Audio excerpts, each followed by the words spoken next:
All students keep silent your mouth, look forward. हम present simple tense पढ़ रहे थे। प्रेजेंट सिंपल टेंस में हमने पॉजिटिव सेंटेंस का ये पहला हमने पार्ट पढ़ लिया। पहचान की दृष्टि से ता है, ती है, ते है, ता है, हिंदी सेंटेंस के अंत में आना चाहिए। पहला नियम था कि जब सब्जेक्ट ही सीट नेम या सिंगुलर नाउन हो तो ये फॉर्मूले का यूज करना है। अब सब्जेक्ट हमारा यहाँ पे नाम नाम है, यहाँ पे भी नाम है, यहाँ पे वी है, यहाँ पे तुम है। कहने का मतलब नाम दोनों जगह तो ये फॉर्मूले का यूज करना है। ठीक है, सबसे पहले हमें क्या लगाना है यहाँ पे, उसके बाद में वर्ब सेंटेंस के लास्ट में इसके साथ में क्या लगाना है, एस क्यों नहीं लगाना है, क्योंकि वर्ब के अंत में ये शब्द नहीं आए, यहाँ पे टी है। अगर ये शब्द आते तो यहाँ पे एस लगा देते। ठीक है, जैसे कि हम एग्जाम्पल की बात करें,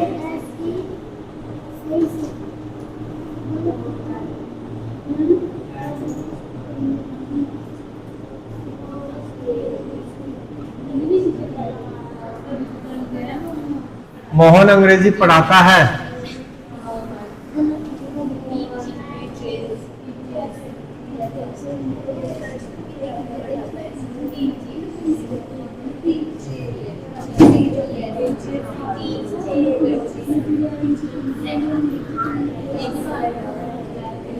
ध्यान समझिएगा, मोहन अंग्रेजी पढ़ाता है तो सब्जेक्ट क्या है यहाँ पे, पढ़ाने का बोलते हैं हम रीड। सुष्मिता बहन खड़ी हो, यहां पे हम एस लगाए कि एस लगाए है, एस लगा देना। ऑब्जेक्ट क्या है, यहाँ पे हमें क्या लगाना है, एस लगाना है कि एस लगाना है? ऑब्जेक्ट क्या है? यहाँ पे सीता गाना गाती है जैसे कि नीचे है। रेखा वर्ब क्या है? इसके साथ में एस लगाना कि एस? क्यों लगाओ? क्योंकि वर्ब के अंत में क्या है? ये नियम लिखा है यहाँ पे, जब वर्ब के अंत में O X H S S double S Z हो तो हमें ये इसका प्रयोग करना है। लेकिन सब्जेक्ट हमारी ये होनी चाहिए। अगर ये सब्जेक्ट होंगे तो ही एस या इसका प्रयोग करेंगे ना। ये सब्जेक्ट होंगे तो एस या एस का प्रयोग। जाने के लिए मैं कंजक्शन वर्ड कहाँ पे?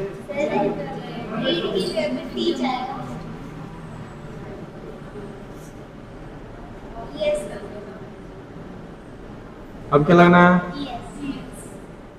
ये किसने बता दिया मैंने आपको? आप ही को पता लगा बाद में, है ना। सीता गाना गाती है तो यहाँ पे सब्जेक्ट क्या है? गाना गाती है, गाती है तो सिंग, इसके साथ में क्या लगाना है? एस। ठीक है, बैठो। ईमानी बहन खड़ी हो। सब्जेक्ट क्या है इसमें? है बी। कौन सा फॉर्मूला यूज होगा? सेकंड वाला। अब हम आगे क्या लिखें? गो। इसके साथ में क्या लगाना है? कुछ भी नहीं। क्यों नहीं? क्योंकि यहाँ पे सब्जेक्ट क्या आ गया हमारा? अगर यहाँ पे राम मोहन ही सी कुछ भी होता तो हम क्या लगा देते हैं? यहाँ पे ई एस ही लगाते हैं क्योंकि ओ है। वर्ब के अंत में क्या है? ओ है। ये ही नियम समझना बेहद जरूरी है। बहुत से भैया बहनों को पता नहीं लगेगा। अभी तो वर्तमान में पढ़ा रहे हैं तो पता लग रहा है, जैसे हम आगे बढ़ेंगे उसके बाद में फिर पीछे पूछेंगे तो आप भूल जाओगे। ठीक है, तो गो जाने के लिए में कंजक्शन वर्ड टू। ठीक है, बैठो। रोहित बताएगा भैया, इसकी इंग्लिश बनाओ। बता दो है? क्या खरीदे? नहीं बनाना था, पढ़ाई बना। तो अब से पहले क्या ये क्या चल रहा है भैया? ये होश में नहीं है शायद। अरे भैया पढ़ाई तो है। ये लो, ये किताब पढ़ा रहे हैं, ये ग्रामर नहीं पढ़ा। अरे भैया पहले पढ़ा या नहीं पढ़ा उससे कोई मतलब ही नहीं है। पहले तो पढ़ा हुआ होगा तो भी नहीं पढ़ा बता सकता, क्योंकि पहले तो हमने इतना विशेष समझाया नहीं था। भैया ऐसा नहीं है कि ठोकर लग करके हम गिर गए तुम पत्थर को दोष देंगे कि बीच में आ गया था। चल के आया था कहीं से? तू गया चल के पत्थर के पास में। खुद का दोष नहीं है कि मैं अंधा होकर चल रहा हूं, पत्थर का दोष दे रहा है। अरे भैया यहाँ तो अंधा थोड़ी हो रहा था, यहाँ समझा रहे ना, कल भी समझाया था, आज भी समझा दिया।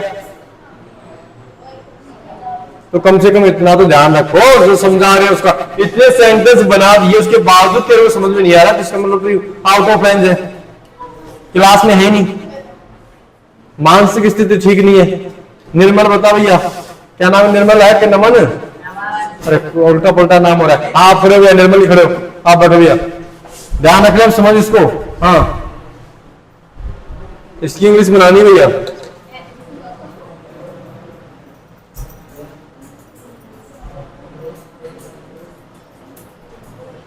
शायद मुझे लगता है कि बताने से पहले मंत्र पढ़ते हो, क्योंकि होठ हिलते हुए दिखते हैं ना, और मंत्र पढ़ने के बाद नहीं उसका।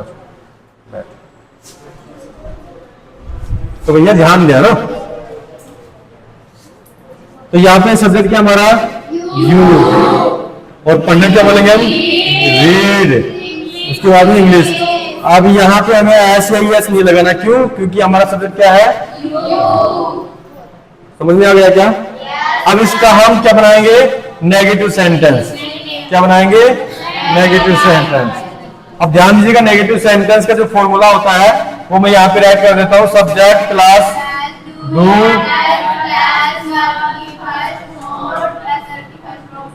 ऑब्जेक्ट। ठीक है ना। अब क्या काम करना, जैसे ये सेंटेंस है राम आम खाता है, तो इसकी इंग्लिश हिंदी क्या बनाएंगे हम? राम आम नहीं खाता है। ठीक है, राम आम नहीं खाता है। अब हम सब्जेक्ट क्या लिखेंगे? राम। डू और डज में से जान दीजिएगा, डू का प्रयोग किसके साथ में करना है? ये सब्जेक्ट होंगे तो हमें डू का प्रयोग करना है, और ये सब्जेक्ट होंगे तो किसका प्रयोग करना है? डज का प्रयोग करना है। समझ में आ गया क्या? ठीक है, राम, उसके बाद में डज, उसके बाद में नॉट, उसके बाद में अब यह ऐसे है, इसका प्रयोग नहीं करना। उसके बाद में क्या इन्हीं सभी सेंटेंस का नेगेटिव बना लोगे क्या? चलो अभी बना करके तुरंत मेरे को दिखाओ, रफ कॉपी निकालो, कोई किसी की कॉपी में नहीं देखेगा ना।